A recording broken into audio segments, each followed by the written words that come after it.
تعبدون ولا أنتم عابدون ما أعبد ولا أنا عابد ما عبدتم ولا أنتم عابدون ما أعبد لكم دينكم ولي دين.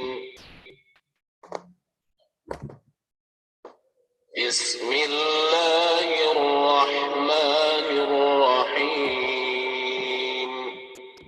إذا جاء نصر الله والفتح ورأيت الناس يدخلون في دين الله أفواجا فسبح بحمد ربك واستغفره إنه كان توابا.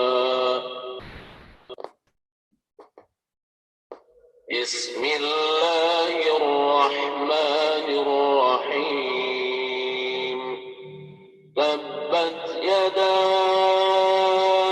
أبي لهب وتب ما أغنى عنه ماله وما كسب سيصلى نارا ذات لهب وامرأته حمالة الحطب في جيدها حبل من مسد.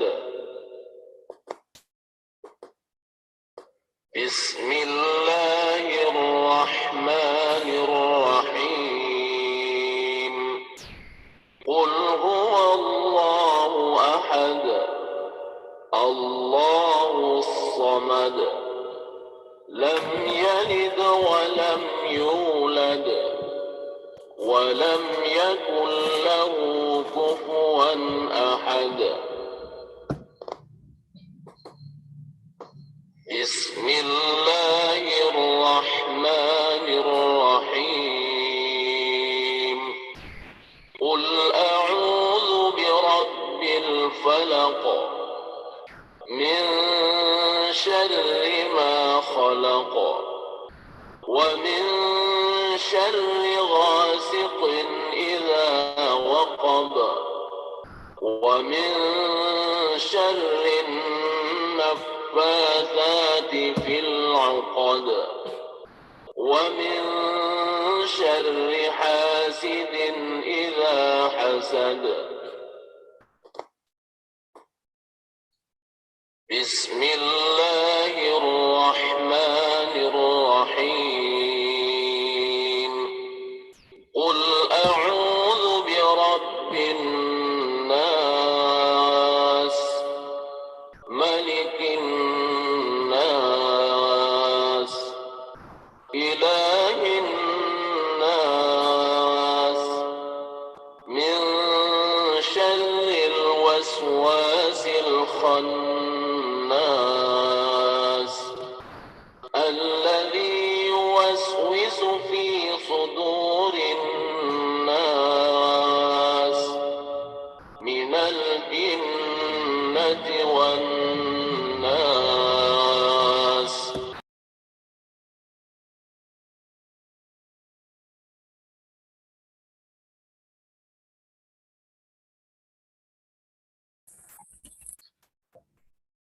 Assalamualaikum warahmatullahi wabarakatuh. Bismillahirrahmanirrahim. Alhamdulillahi rabbil alamin wa bihi nasta'in ala umurid dunya waddin. Wassalatu wassalamu ala asrafil anbiya'i wal mursalin sayyidina wa maulana Muhammadin wa ala alihi wa ashabihi ajma'in. Asyhadu an la ilaha illallah wa asyhadu anna Muhammadar Rasulullah. Allahumma shalli ala sayyidina Muhammad wa ala alihi wa ashabihi ajma'in. Amma ba'd. Yang terhormat Ketua STPI Bina Insan Mulia Yogyakarta, Bapak Seto Adi Purwanto SPD MPD, MPDI, dan juga para wakil ketua, baik wakil ketua 1 maupun wakil ketua 2, juga para kaprodi, baik PGMI maupun BIAUD, para dosen, karyawan, mahasiswa seluruh sivitas akademika STPI Bina Insan Mulia Yogyakarta, dan seluruh jamaah ngaji online yang dirahmati Allah, dan tentunya juga yang teristimewa pada Ibu Dr. Umi Faizah SAG MPD selaku pembicara pada kesempatan ngaji online yang ke-100 ini. Pertama, marilah kita panjatkan rasa syukur kita kepada Allah Subhanahu wa taala karena pada kesempatan di pagi hari ini kita kembali dipertemukan oleh Allah Subhanahu wa taala dikaruniai nikmat yang begitu banyak sehingga kita bisa menyelenggarakan ngaji online yang ke-100 ini dalam keadaan yang insya Allah serba kecukupan, tidak kurang satu apapun. Salawat dan salam semoga senantiasa tercurah kepada junjungan kita Nabi Agung Muhammad Sallallahu Alaihi Wasallam, kepada para keluarganya, sahabat-sahabatnya, tabi'in, tabi'ut tabi'in, dan seluruh penerus perjuangannya. Mudah-mudahan kita, keluarga kita, keturunan-keturunan kita telah mendapat syafaat beliau di yaumil qiyamah. Allahumma amin. Bapak Ibu, jamaah ngaji online yang dirahmati Allah, pada kesempatan ngaji online yang ke-100 ini, kita mengangkat tema nilai-nilai parenting dalam kisah kurban Nabi Ibrahim alaihissalam. Nanti akan disampaikan oleh beliau, Ibu Dr. Umi Faizah, SAG MPD. Beliau adalah Wakil Ketua 1 STPI Bina Insan Mulia Yogyakarta. Beliau juga Ketua 4 Yayasan Silaturahim Pecinta Anak Indonesia, dan beliau juga Direktur Pengembangan Kurikulum LPI Salsabila. Namun sebelum kita menyimak lebih jauh mengenai tema yang akan disampaikan oleh beliau, saya akan menyampaikan rangkaian acaranya terlebih dahulu.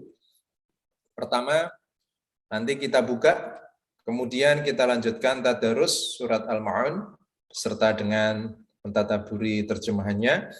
Kemudian dilanjutkan dengan kajian inti sampai dengan sekitar pukul 6:45.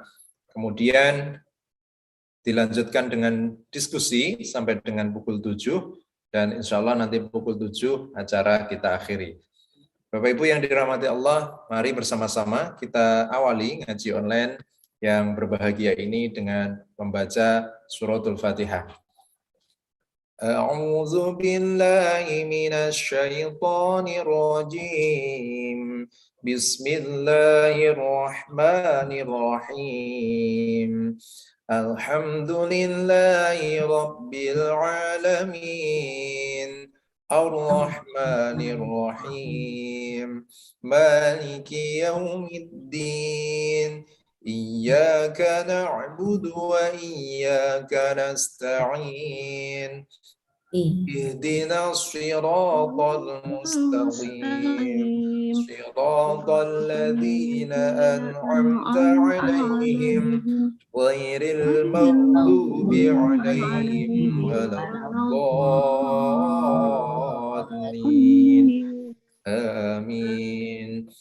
Kita lanjutkan tadarus surat Al-Ma'un, surat ke-107, surat Makkiyah, dari ayat 1 sampai dengan ayat 7. Kita awali dengan ta'awud dan basmalah. A'udzu billahi minasy syaithanir rajim.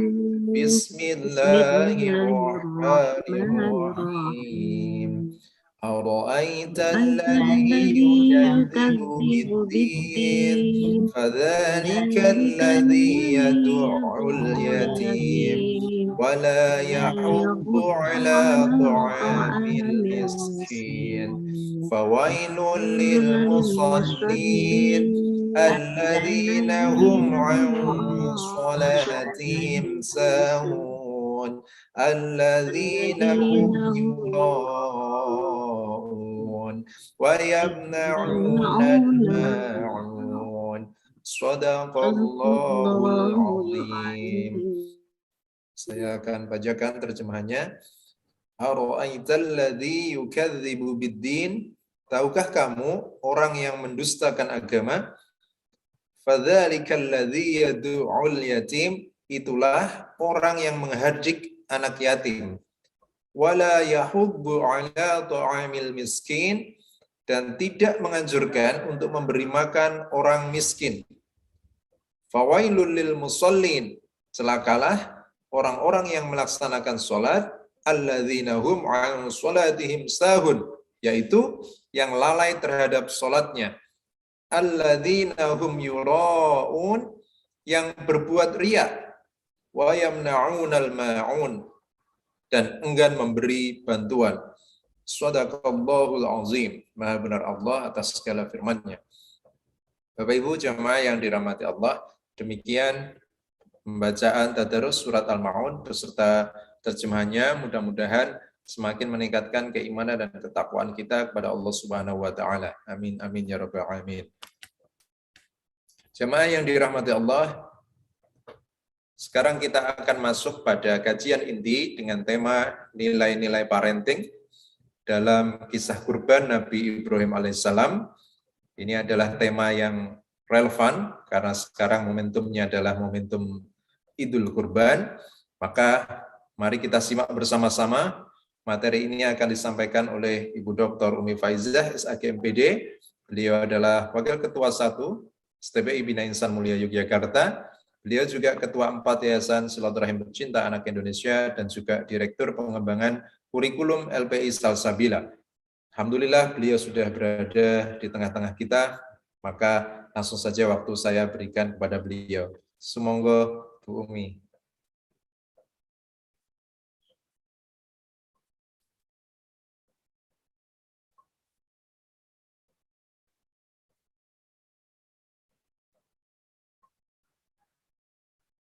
Masih belum terdengar suaranya.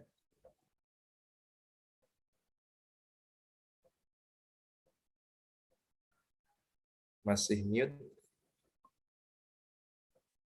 dan sedang proses untuk share screen. Ya.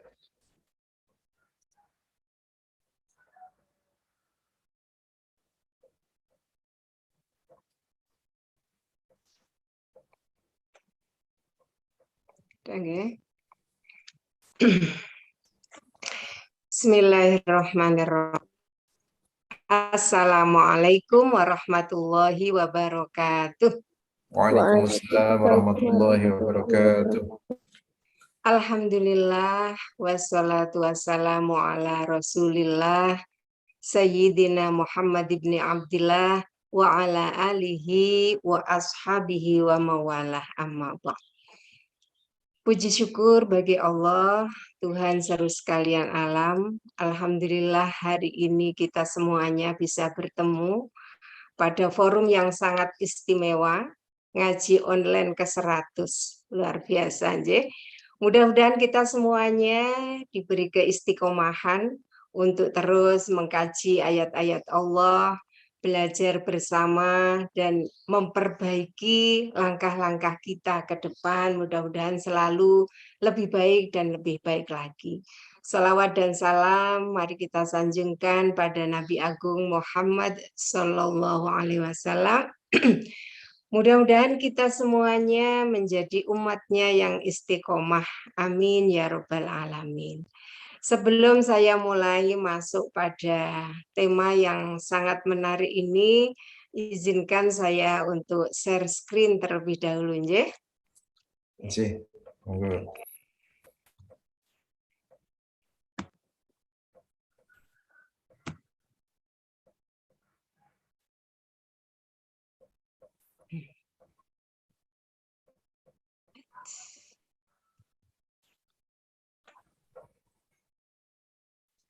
Bentar, ketutup ini. Ketutup Ya, ininya. baru berproses. Menampil. Oh iya. Bentar. Ketutup ini. Bentar. Pas. Bentar. Apakah sudah tampil? Ya, alhamdulillah sudah tampil. Bentar, ini mau ditampilkan yang lebih besar. Nggih.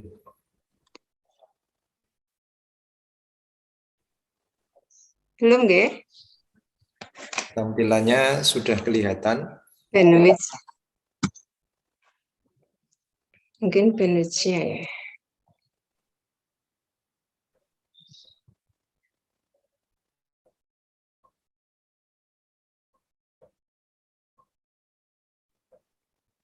Masih muter? Bapak Ibu sekalian, ngaji online rahimakumullah. Hari ini kita akan mencoba untuk mempelajari terkait dengan nilai-nilai parenting dari kisah kurban Nabi Ibrahim alaihissalam. Sebenarnya di sini lebih ke arah bagaimana kita ini belajar mendidik anak dengan mempelajari kisah keluarga Nabi Ibrahim.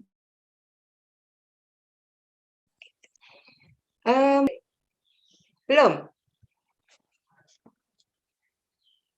Belum full screen? Belum, Bunda. Belum. Belum ya? Tapi sudah kelihatan, cuman belum full screen. Ya. Kurang marem. Ya. Sudah saya tampilkan Jane.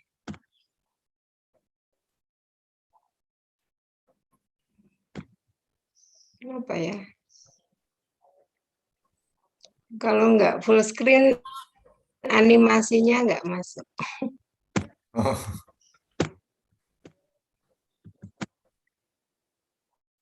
Mungkin. Bentar. Apakah harus di stop dulu ya? Boleh dicoba dulu.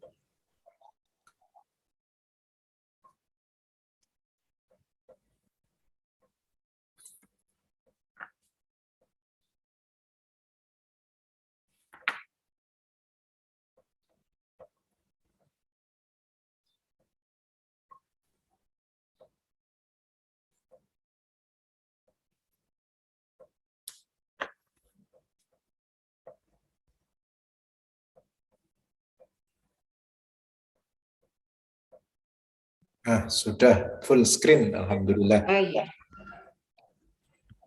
Oke. Baik. Baik. Kok videonya jadi ketutup?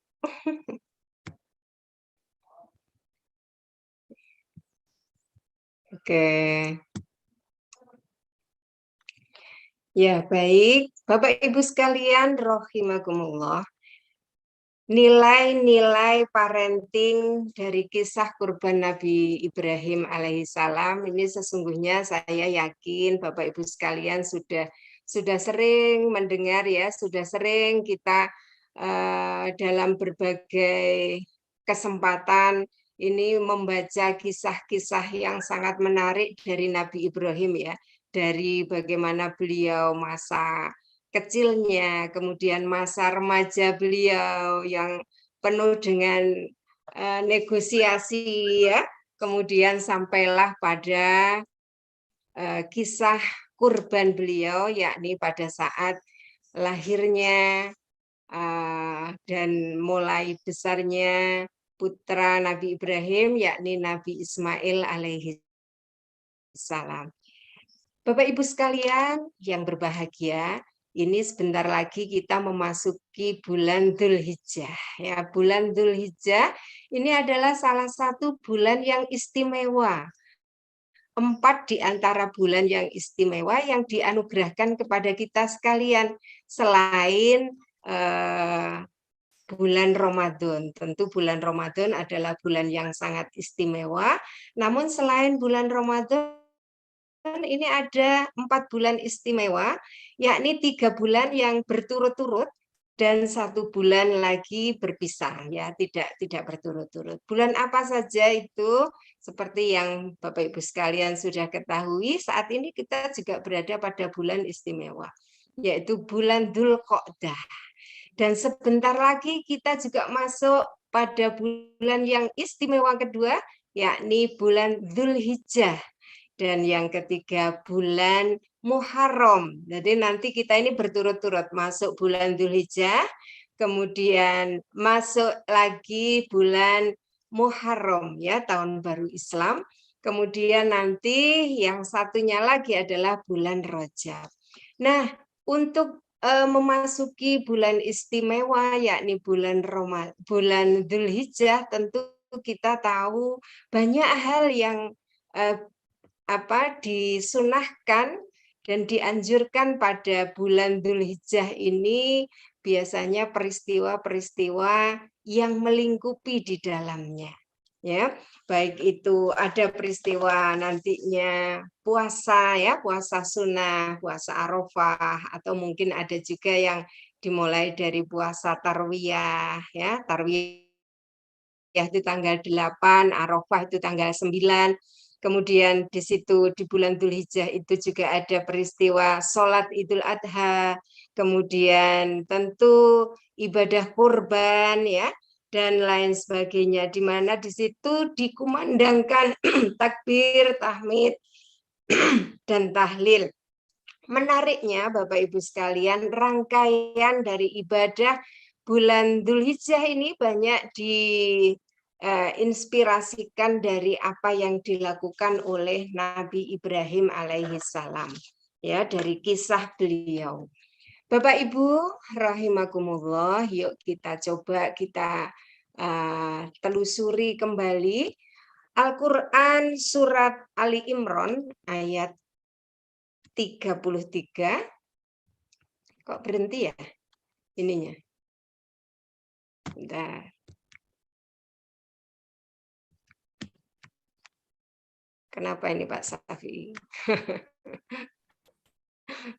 Ya, pada Al-Quran ayat 33 ya, Ali Imran ayat 33, memang di situ dikatakan ya, difirmankan bahwa Allah Subhanahu wa taala memilih Adam, Nuh, dan keluarga Ibrahim dan keluarga Imran melebihi segala umat. Ya. Wow, sudah sampai bawah tiba-tiba. Sebentar. Jadi ternyata ini ya filenya ketika PowerPoint-nya ini dibaca sebenarnya jalan, tapi lama ya tampilnya lama sekali. Ya Bapak Ibu sekalian, jadi dia pelan banget mikirnya. Ada tiga istilah yang penjenengan kita seringkali bingung. Ada banyak yang ini apa ya, kalau kepanitiaannya itu biasanya pakai kurban, apa pakai korban, apa pakai kurban. Mana yang benar, mana yang bagus ya. Ya, korban dan kurban itu memang awalnya itu berasal dari bahasa Arab Bapak Ibu sekalian, yaitu koruba yakrubu, kurbanan yang berarti dekat. Namun ya, kalau secara istilah kurban ini berarti mendekatkan diri kepada Allah. Nah, dua-duanya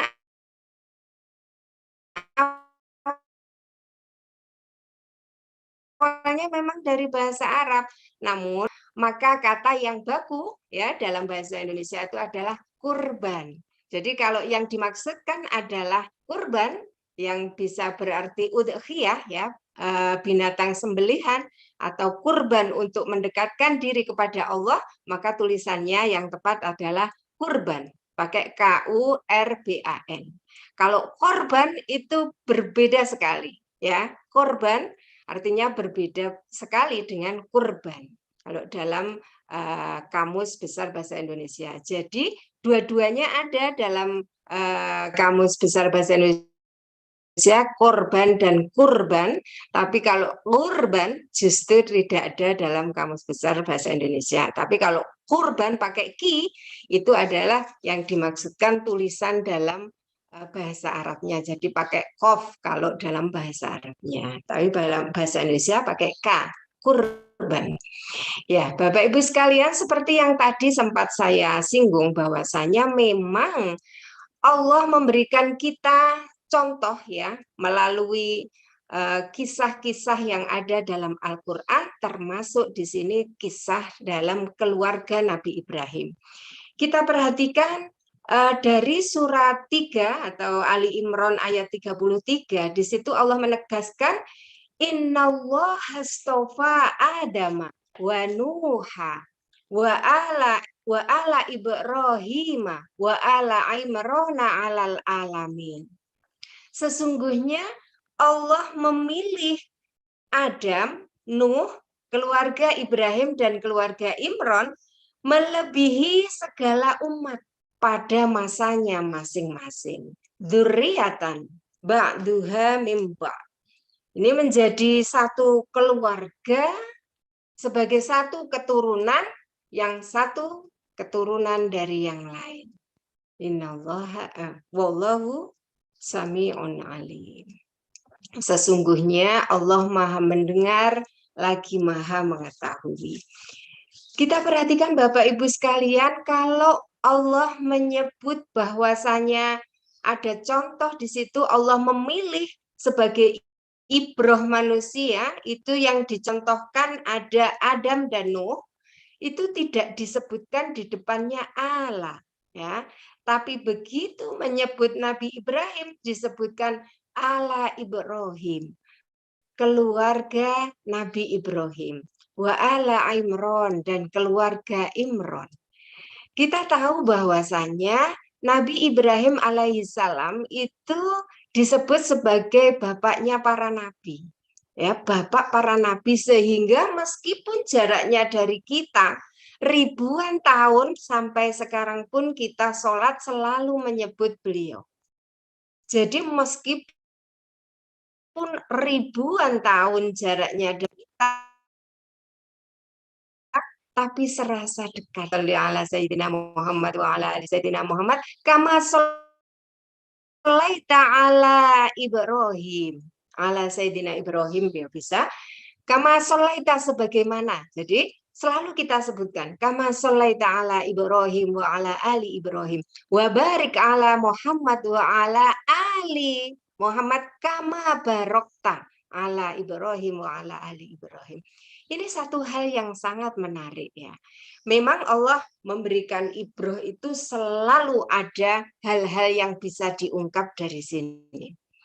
Nabi Ibrahim alaihissalam sebagai bapak para nabi, karena kalau kita telusuri keturunan beliau hingga sampai pada Nabi Agung Muhammad Sallallahu Alaihi Wasallam, itu garis keturunannya bertemunya di Nabi Ibrahim alaihissalam, yakni melalui putra beliau, yaitu Nabi Ismail. Itu Nabi Ismail yang sampai kemudian menurunkan garis keturunannya itu dari Nabi Ismail sampai pada Nabi Muhammad Sallallahu Alaihi Wasallam, penghulu para nabi. Jadi luar biasa, ya. Kemudian yang Nabi Ishak, ya, putra beliau juga yang dari Siti Sarah, itu juga ke bawah-bawahnya banyak yang menjadi nabi, dari Nabi Yakub, ya, Nabi Sulaiman sampai Nabi Isa alaihissalam. Itu ketemunya garis keturunannya di situ. Itulah kenapa Nabi Ibrahim disebut sebagai bapak para nabi.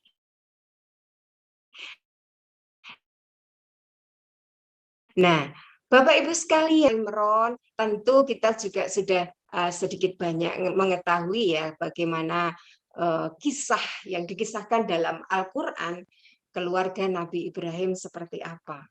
Bahwasanya keluarga itu di situ ada ayah, ada ibu, ada anak, yang semuanya, ya, yang semuanya itu adalah hamba-hamba yang taat kepada Allah. Kalau kita telisik ke dalam lagi, ala Ibrahim ini di sini ada pengasuhan untuk anak laki-laki misalnya. Kalau ala Imran ini karena ala Imran ini mungkin di sini dikaitkan dengan Siti Maryam, ya.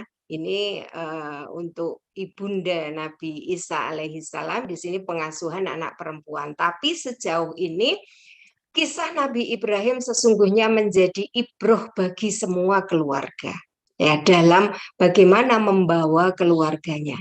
Ini satu hal yang luar biasa. Kita sebelum masuk bulan Zulhijjah ini, alhamdulillah saya diberi kesempatan untuk belajar bersama di sini. Kita coba terkait dengan keluarga, Bapak Ibu sekalian ya, keluarga yang sangat inspiratif.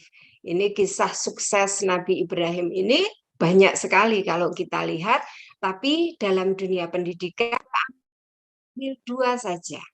Ambil dua saja dari kisah beliau. Yang pertama, ini kisah saat Nabi Ibrahim alaihissalam meninggalkan istrinya. Artinya karena perintah Allah, lagi-lagi nih ya, yang menjadi catatan besar adalah Nabi Ibrahim itu melakukan segala sesuatunya itu semata karena perintah Allah.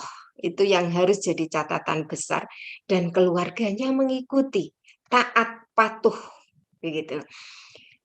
Saat Nabi Ibrahim meninggalkan istri beliau beserta putranya, ya Ismail yang masih kecil, semata-mata karena Allah. Jadi di situ yang awalnya tinggal di Palestina, kemudian ada perintah ya, diperintahkan untuk dipindahkan ke Bakkah. Bakkah itu kalau sekarang menjadi Makkah, di mana Makkah saat itu menjadi masih berupa kota tandus, tidak ada pepohonan, tidak ada tetangga di situ untuk minta tolong tidak ada. Tapi di situ didekatkan dengan tempat yang namanya Baitullah. Jadi kalau Ka'bah itu sudah ada sejak Nabi Ibrahim ada, gitu ya. Jadi sudah ada Ka'bah di situ, meskipun bentuknya tentu sangat berbeda, bukan bentuknya ya, wujudnya ya berbeda dengan saat ini. Dulu ya masih berupa batu-batu yang kalau kita lihat di situ masih, kalau zaman itu ya masih banyak patung-patung ya, tapi kalau sekarang kan sudah tidak ada patung-patung, itu sudah dibersihkan.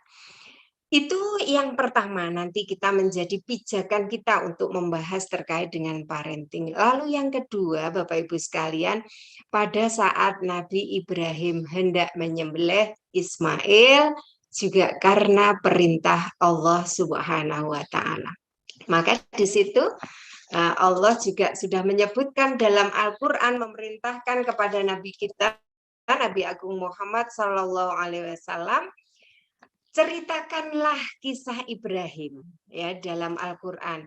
Sesungguhnya Nabi Ibrahim itu adalah orang yang sangat orang yang benar dan sangat mencintai kebenaran, dan seorang nabi gitu. Jadi seorang nabi ini menjadi kita highlight karena mimpinya seorang nabi itu juga merupakan wahyu begitu.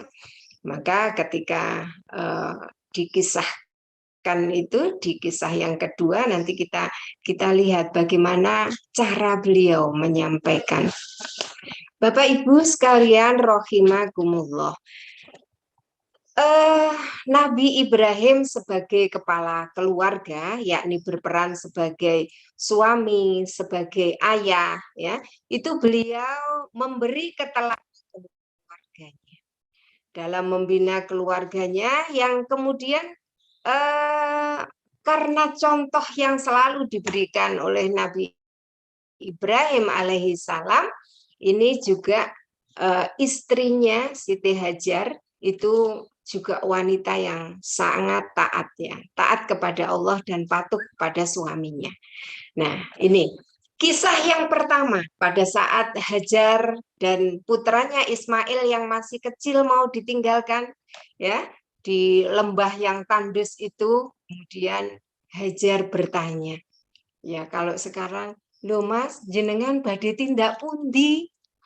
Kok sudah setelah naruh ya, setelah meletakkan istri dan anaknya di situ sekiranya sudah mendapatkan tempat di dekat Ka'bah, terus Nabi Ibrahim mau pergi.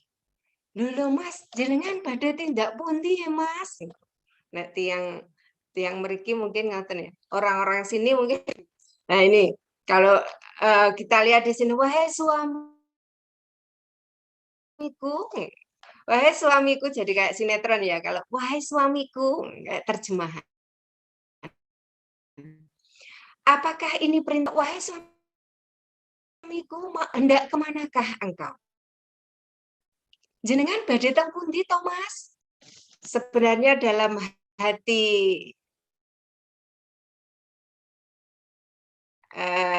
Siti Hajar, nanti bagaimana ini? Kalau butuh apa-apa gimana? Kalau suami saya nggak ada, kalau ayahnya anak-anak ini nggak ada gimana? Jadi gitu ya, istri kalau mau ditinggalkan suami itu ada rasa, kok piye yo? Mungkin begitu. Lalu kemudian awalnya Nabi Ibrahim ini ya diamnya kenapa Bapak Ibu? Karena sebenarnya sebagai suami sesungguhnya beliau ini sangat berat mau meninggalkan, gitu. Sangat berat sebenarnya mau meninggalkan. Jadi apalagi itu sudah merembik hatinya saja sebenarnya meninggalkan dalam keadaan berat, apalagi kemudian ditanya mau kemana. Ini nggak bisa jawab, cuman menoleh dan diam. Nah, Siti Hajar pinter, diganti pertanyaannya. Wahai suamiku, apakah ini perintah dari Allah? Nabi Ibrahim pun mengangguk dan menyampaikan, iya istriku, ini adalah perintah dari Allah. Wah, begitu mendapatkan jawaban ini, Hajar yakin jika ini perintah dari Allah, pasti Allah akan menjamin kami. Nggih, monggo, tindak, silahkan. Kalau memang ini perintah Allah, silahkan. Sehingga Nabi Ibrahim pun meninggalkan mereka berdua, yakni Hajar dan Ismail itu dalam keadaan kepada Allah sembari sedikit agak tenang. Karena apa? Karena istri beliau sudah mempersilahkan. Tapi sebelum meninggalkan mereka berdua, beliau berdoa. Ini beliau berdoa, indurriyati biwadin ghairi dzi zar'ain inda baitikal muharram. Rabbana liyuqimus shalah faj'al af'idatan minan nas ilaihim warzuqhum minats samarati. Sesungguhnya aku telah meninggalkan sebagian keturunanku di lembah yang tidak ada pepohonan, lembah yang tandus, yang tidak ada satupun pepohonan di sini. Di dekat rumahmu, Baitullah, yang dihormati. Ya Tuhan kami, yang demikian itu, agar mereka mendirikan sholat, maka jadikanlah hati sebagian manusia cenderung kepada mereka, dan berilah rizki. Berikanlah rizki kepada mereka dan syukur. Bapak Ibu rahimakumullah. Ini kita tilik dari doa beliau. Rabbana ini askantu. Ya.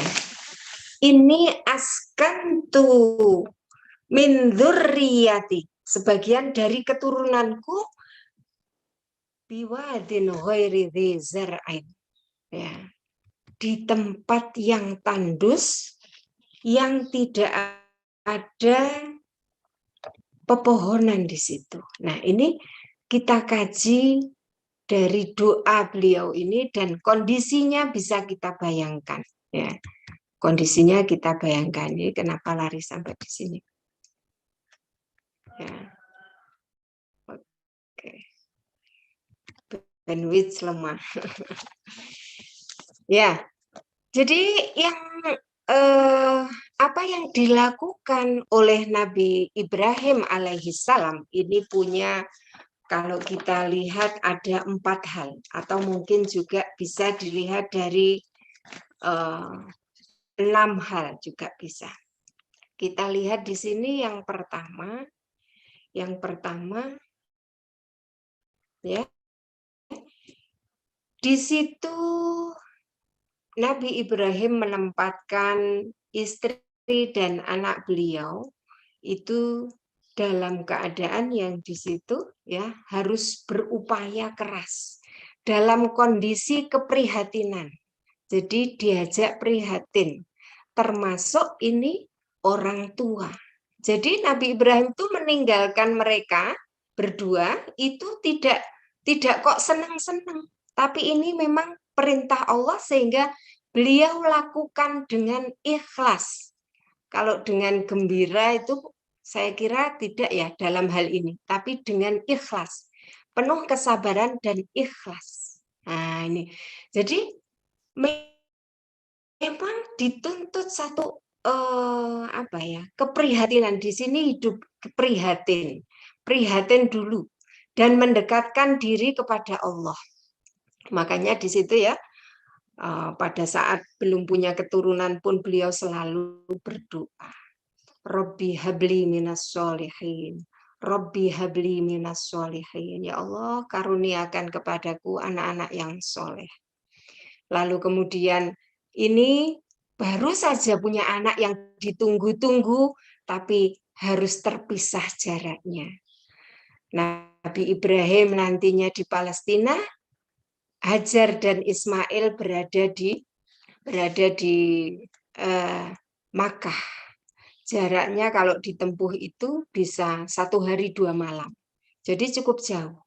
Tapi karena ini perintah Allah, lagi-lagi kita highlight ini perintah Allah, maka dilakukan dengan sabar dan ikhlas. Begitu juga dengan istri yang ditinggalkan, di situ ikhlas karena ini perintah Allah. Jadi parentingnya memang kita harus hidup prihatin. Prihatin itu bukan kekurangan ya. Prihatin termasuk kita berupaya. Maaf kalau sebagai orang tua itu kan kalau Bapak Ibu sering mendengar itu kalau anaknya misalnya lagi daftar perguruan tinggi misalnya ya. Ini kan biasanya biar keterima, biar ini dibantu untuk berdoa, dibantu puasa, mendekatkan diri kepada Allah. Orang tuanya di sini berdoa, ya Allah, mudah-mudahan anak saya diterima masuk perguruan tinggi. Oh ya Allah, mudah-mudahan. Nah, itu keprihatinan. Itu juga masuk dalam prihatin. Anak juga begitu. Anak tidak bisa semena-mena, wah ini orang tua berhambur-hamburkan, juga tidak. Tapi di situ anak dididik untuk dalam harta juga secukupnya.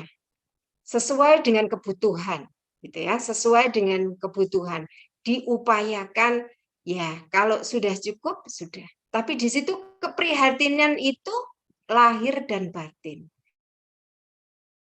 Jadi juga berusaha untuk tidak melakukan hal-hal yang dilarang oleh Allah, itu juga bagian dari keprihatinan, prihatin. Merihatini kalau orang tua seringnya merihatini anak sehingga rajin puasa ya, sholatnya dijaga terus. Sebuah upaya bagaimana kita sebagai orang tua melakukan pendidikan bagi keluarga kita. Itu yang pertama. Lalu yang kedua, ya ini kalau yang pertama ini dikaitkan dengan tempat yang tandus tadi. Itu. Lalu dari doa beliau di situ juga terungkap Ainda baitikal muharram, ainda baitikal muharram, dekat dengan rumahmu, Baitullah yang dihormati. Nah, dalam pendidikan kita harus menyiapkan lingkungan pendidikan yang baik. Ya, ungkapan ini kita ambil pelajaran bahwa untuk pendidikan anak itu kita harus memilihkan mencari tempat yang mendukung, yang kondusif. Kondusif itu dimulai dari di rumahnya. Di rumahnya juga nuansa pendidikan itu harus selalu dilakukan oleh kedua orang tuanya, ya, dalam berkomunikasi, dalam melakukan ibadah, dalam bermuamalah, ya, dalam mentasyarufkan hartanya. Itu nilai-nilai edukatifnya itu sudah menjadi bi'ah, menjadi lingkungan. Karena ini adalah merupakan lingkungan yang kondusif. Kondusif pun juga, Bapak Ibu sekalian, ini juga bisa kita ambil sebagai satu ibrah bahwasanya untuk pendidikan yang baik, semestinya orang tua memilihkan sekolah yang tepat. Ya, memilihkan sekolah yang tepat, lingkungan yang tepat, karena anak-anak kita lingkungannya begitu menginjak agak gedean, itu kan lingkungannya sudah tidak hanya keluarga saja, lingkungannya sudah teman bermain, ya, di lingkungan sekolah, ya, lingkungan masyarakat. Jadi makin meluas. Maka penting ya kita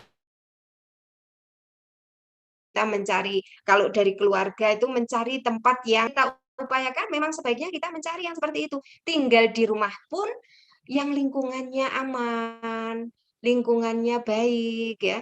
Karena Nabi Ibrahim sebelum meninggalkan Hajar dan Ismail juga mendoakan supaya lingkungannya itu juga aman. Itu yang doa Nabi Ibrahim, Rabbij'al hadza baladan aminan. Ya Allah, jadikan negara ini aman, gitu ya. Warzuq ahlahu minas samarat, dan berikanlah rezeki bagi penduduknya dari buah-buahan. Doa itu pun jelas-jelas terkabul, ya Bapak Ibu sekalian, karena kita lihat kalau sekarang ini di Makkah, ya, di Makkah itu rezekinya berlimpah, buah-buahan limpah ruah di sana. Mau nyari apa saja yang bagus-bagus itu ada buah-buahan di sana. Padahal kalau dulu, ya, zaman Nabi Ibrahim di situ hanya pasir, bebatuan, tapi doa Nabi Ibrahim itu melompat sampai sedemikian jauh, gitu ya, sampai saat ini pun luar biasa kemakmuran yang ada di sana. Oke, itu yang kedua. Kita lanjutkan yang ketiga. Ada visi besar yang dari apa yang dilakukan Nabi Ibrahim sehingga beliau rela berkorban demi cita-cita beliau, demi misi luhur yang dibawa, yaitu yang ketiga, liyuqimas shalah. Jadi yang ketiga, secara pendidikan anak-anak kita harus mengajarkan mereka sholat itu sejak usia dini. Meskipun tahapan-tahapannya ya seperti yang kita ketahui. Kalau masih kecil banget ya nggak usah berteori. Nggak usah berteori. Setiap hari putranya ketika sholat itu diajak. Jadi ya alhamdulillah kami dulu pada saat masih punya anak-anak kecil gitu ya. Kalau sekarang udah gede semua. Masih kecil itu ya subuh itu mereka sudah disiapkan untuk bisa ikut ke masjid. Itu. Nggak usah takut yang pilek, yang ini enggak. Kalau sudah dikondisikan, ya beda lagi corona, nggih. Beda dengan kalau pas corona itu berbeda. Tapi saat itu kan aman sentosa gitu ya. Keadaannya aman sentosa sehingga anak-anak juga terbiasa. Sebelum subuh itu sudah dibangunkan gitu. Sudah dirawat di mana bisa ke masjid dalam keadaan bersih gitu ya. Jadi diajak. Ketika sudah agak gedean ya yang laki-laki ikut ayahnya. Yang perempuan ikut bundanya gitu ke masjid, kan bersebelahan begitu, yang satunya di Palestran gitu. Ini dikondisikan lah, anak yang masih kecil sudah dikenalkan, dikondisikan, jangan masih kecil lah sebenarnya bangun-bangun sudah jam 10, sudah jam 12 dibiarkan. Nah, ini sesungguhnya kurang merihatini namanya kalau kayak gitu. Wes beno. Ya anak memang masih tidur, tapi ini diupayakan, kalaupun tidak ke masjid ya misalnya, kalaupun ibunya tidak ke masjid, kita di musola keluarga, ya di musola keluarga, maka didekatkan. Jadi mohon maaf nggak ada ceritanya subuh itu kok masih pesing-pesing, itu nggak ada ceritanya. Meskipun alhamdulillah saya dikaruniai 4 orang anak gitu ya, tapi saya pastikan kalau pagi itu sudah nggak ada cerita pesing-pesingan, itu udah nggak ada. Karena mereka sudah harus disiapkan untuk sholat gitu. Meskipun ya cuman tiduran gitu ya, tapi didekatkan dengan orang sholat. Lama-lama kan dia tahu ya, sudah agak gedean gitu ya, sudah mulai bisa duduk, sudah mulai bisa jalan, itu dia akan lihat gerakannya. Paling dia juga nirukan Allahu Akbar. Nggak usah pakai ini ya cara sholatnya, pakai takbiratul ihram, nanti niatnya di dalam hati, nanti begini-begini. No.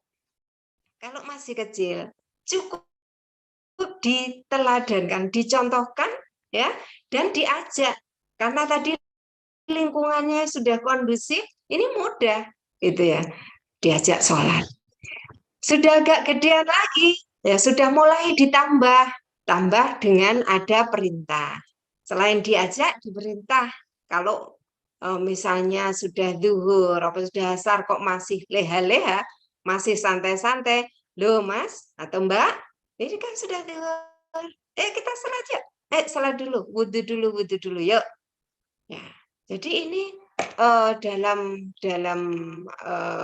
pendidikan anak, sholat itu memang harus ditanamkan sejak usia dini. Dan ini juga visi Nabi Ibrahim alaihissalam, di mana Nabi Ibrahim berdoa untuk semua anak turunnya itu menegakkan sholat.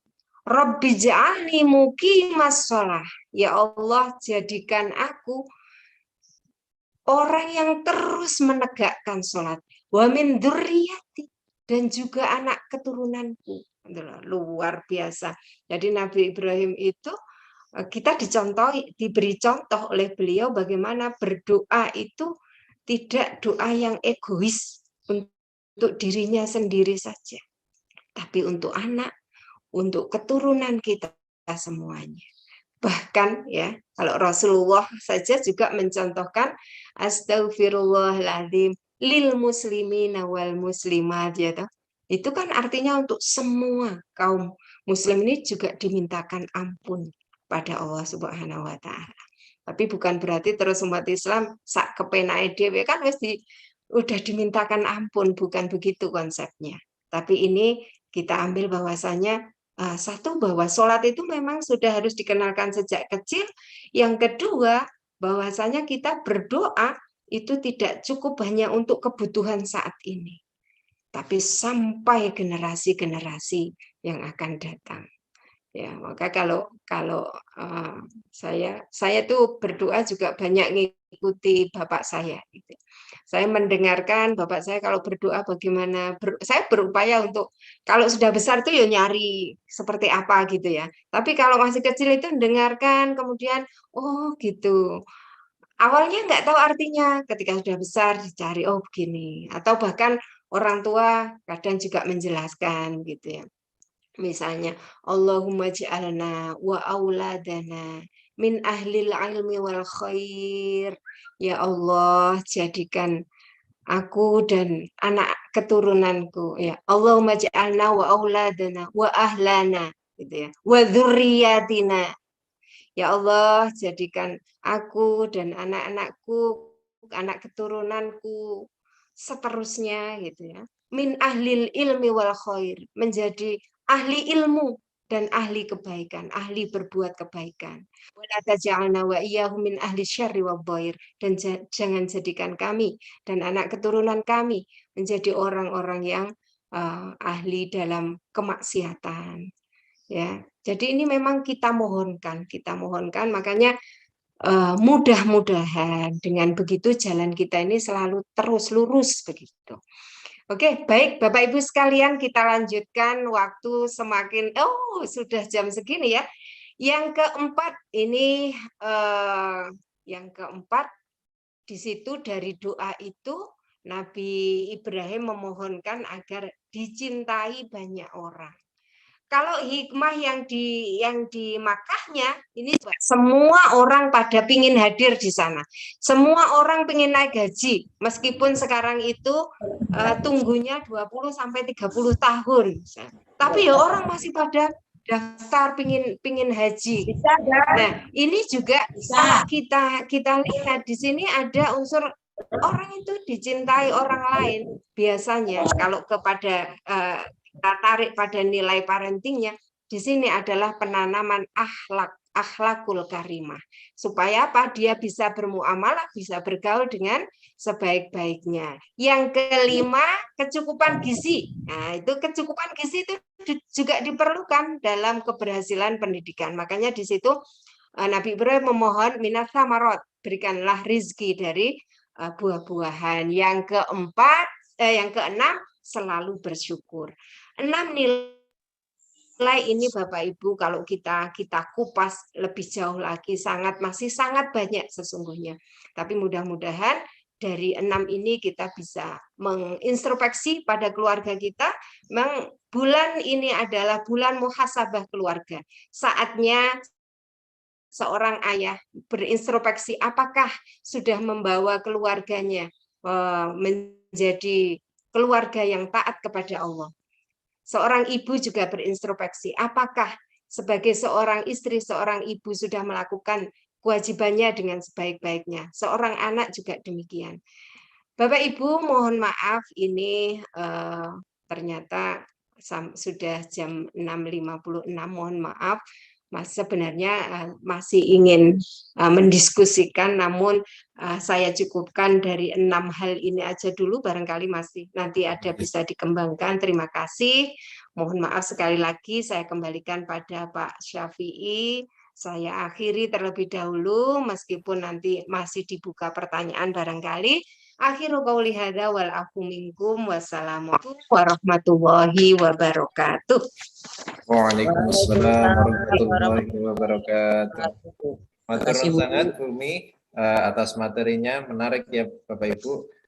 Tadi pemaparan beliau diawali dengan istilah-istilah yang kadang kita memilihnya itu bingung ya, antara kurban, terus urban, terus kemudian dijelaskan tentang kisah Nabi Ibrahim yang saat itu harus meninggalkan istrinya dan putranya karena perintah Allah, dan itu pastilah sangat berat.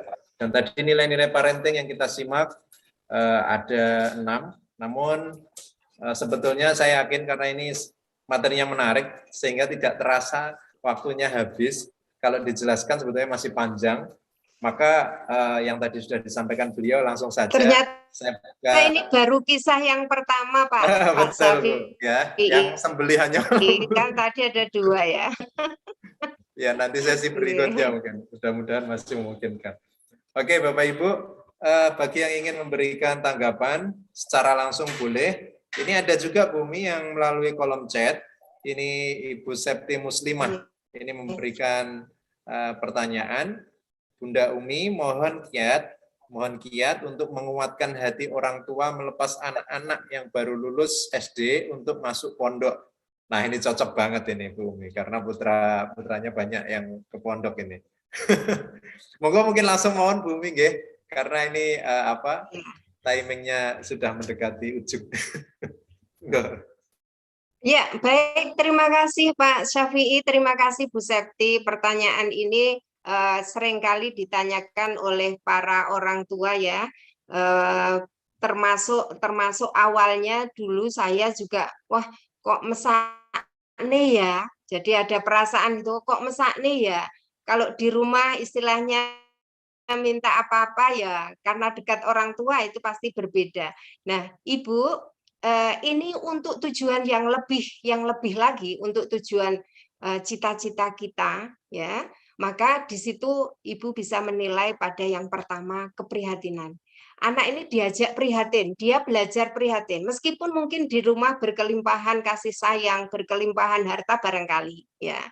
Tapi kalau di pesantren kan sama, anak kaya, anak miskin, anak sedang semuanya sama. Mereka dengan aturan-aturan yang ada harus mentaati, nggak peduli ini anaknya siapa, begitu kan? Ya, anak saya 4-4-nya di pesantren. Jadi tidak hanya banyak yang di pesantren tapi semua jadi semua ketika SMP itu wajib mereka di pesantren. Untuk anak pertama dulu memang berat, tapi anak kedua dan ketiga terlatih. Terlatih karena apa? Oh iya, memang betul anak ini butuh lingkungan yang sangat kondusif di mana di situ ada kedisiplinan, ada penanaman nilai-nilai tauhid, pembiasaan beribadah yang lebih kondusif dibandingkan mungkin lingkungan ketika tidak ada aturan yang mengikat betul mereka. Karena di usia-usia itu, di usia SMP itu ya, terutama di usia SMP itu kan mereka masa-masanya apa ya memberontak lah, masa ini dan lain sebagainya. Dia juga harus belajar pada lingkungannya.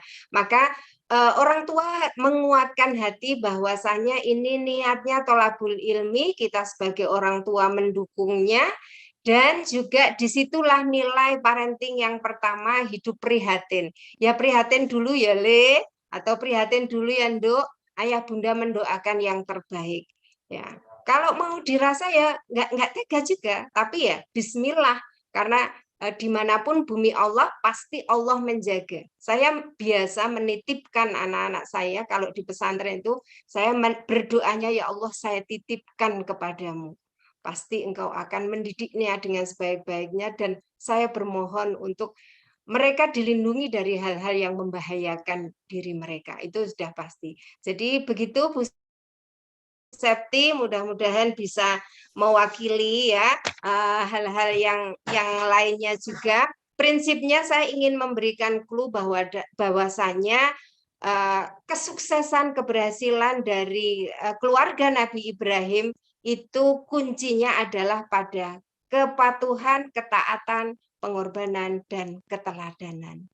Berkorban dulu, pisah dulu dengan orang tua, untuk kemudian nanti mereka menjadi anak-anak yang soleh dan solehah. Ya mondok dulu, diikhlaskan dulu, nanti mereka pada saatnya akan kembali menjadi anak-anak yang soleh solehah. Terima kasih, mudah-mudahan bermanfaat.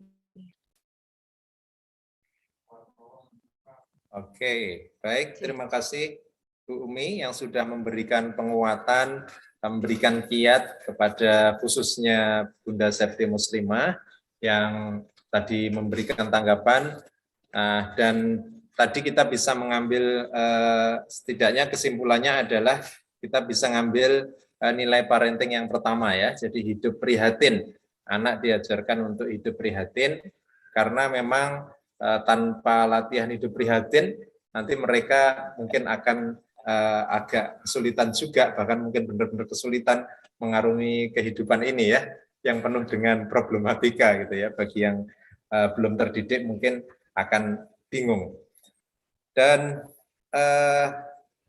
berikutnya, ini mohon maaf karena waktunya sudah pukul 6:59. Tampaknya kalau saya buka termin lagi nanti akan panjang ya Bu Umi. Mungkin gini aja, 1 menit ini Bu Umi bisa memberikan closing statement biar nanti makin mantap begitu. Oh iya, ya baik, terima kasih. Bapak Ibu sekalian, rahimakumullah, pelaksanaan besok ini ya, pelaksanaan Hari Raya Idul Adha, Hari Raya Kurban di tahun ini menjadi momentum bagi kita untuk mengevaluasi keluarga kita masing-masing. Kisah teladan Nabi Ibrahim hendaknya menjadi inspirasi dan motivasi bagi kita untuk membentuk keluarga yang diridhoi oleh Allah Subhanahu wa taala. Sakinah, mawaddah, warohmah, saling asah, saling asih, dan saling asuh dalam keridhaan Allah Subhanahu wa taala. Terima kasih, mudah-mudahan bermanfaat. Dan mudah-mudahan keluarga kita, keluarga yang menegakkan sholat, dan keluarga yang taat kepada Allah Subhanahu wa taala. Baik, terima kasih Bu Umi atas closing statement-nya. Mudah-mudahan sesuai dengan apa yang beliau sampaikan tadi, momen Idul Adha momen di mana kita bisa kembali menyimak kisah Nabi Ibrahim, itu bisa kita jadikan momentum evaluasi sehingga nanti pada akhirnya kita menjadi keluarga yang sakinah mawaddah warahmah. Bapak Ibu jamaah yang dirahmati Allah, kita sudah masuk di penghujung acara, sudah pukul 7 lebih 1 menit, maka kurang bijak sekiranya kita masih larut-larutkan begitu. Meskipun masih tetap menarik ya, tapi mau nggak mau marilah kita akhiri dengan bersama-sama membaca doa kafaratul majlis dan hamdalah. Subhanakallahumma bihamdika asyhadu an la ilaha illa anta astaghfiruka wa atubu ilaik walhamdulillahirabbil alamin. Matur nuwun sangat kepada Bu Umi khususnya, mudah-mudahan menjadi ilmu yang bermanfaat berkah bagi Bu Umi sekeluarga, dan terima kasih kepada para jamaah. Insya Allah kita berjumpa lagi pekan depan di ngaji online yang ke-101. Billahi taufiq wal hidayah. Assalamualaikum warahmatullahi wabarakatuh. Waalaikumsalam warahmatullahi wabarakatuh. Matur nuwun semuanya. Matur nuwun Bunda Umi. Nuwun Bu Pak. Pamit dulu. Oke.